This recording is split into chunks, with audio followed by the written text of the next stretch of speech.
రాజకీయాలు చేయాలంటే అదో కళ పెట్టి పుట్టాలే అని అంటారు. నిజమేనుల్లా రాజకీయాలు చేసుడు అందరితోని కాదు.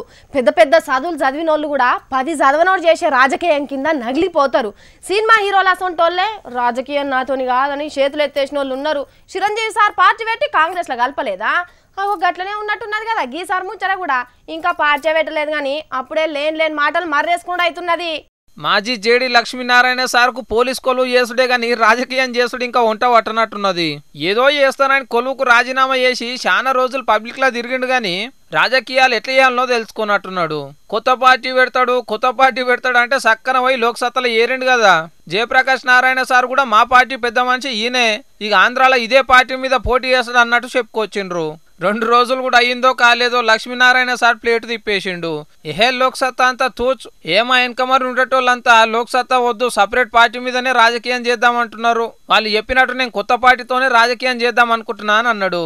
మరి ఏం పార్టీ పెట్టాలి, జెండా ఏముండాలి, ఎజెండా ఏం పెట్టుకోవాలి, పార్టీ పేరేం పెట్టాలనే ముచ్చట్లు కొన్ని రోజులల్లో చెప్తా అని మీడియా వాళ్ళందరికీ పెద్ద ఉత్తరం రాసిండు.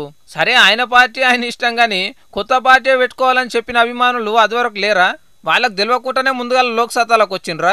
ఎట్లా సారు చెయ్యక ఒక మంచి పని చేస్తానని వచ్చిండ్రు, రైతులతో తిరిగిండ్రు. కానీ పోలీస్ కొలువు చేసినంత హుషారుగా రాజకీయం చేయలేకపోయినరు సారు. ఇప్పుడు మీరు అంటే నచ్చనోళ్ళు ఏమంటారు? అసలు పార్టీలో ఏరుడే రాలేదు, ఈయనేం రాజకీయం చేస్తాడు అని అంటారు కదా. ఈ కానుంచి అయినా చేసే ముందల 1-2 సార్లు ఆలోచన చేసి చేయండి సారు అని కోరుకుంటున్నారు. లక్ష్మీనారాయణ సార్ అసొంటోళ్ళు రాజకీయాలకు రావాలి అని కోరుకునేటోళ్ళు. మరి ఏం చేస్తాడో చూడాలి.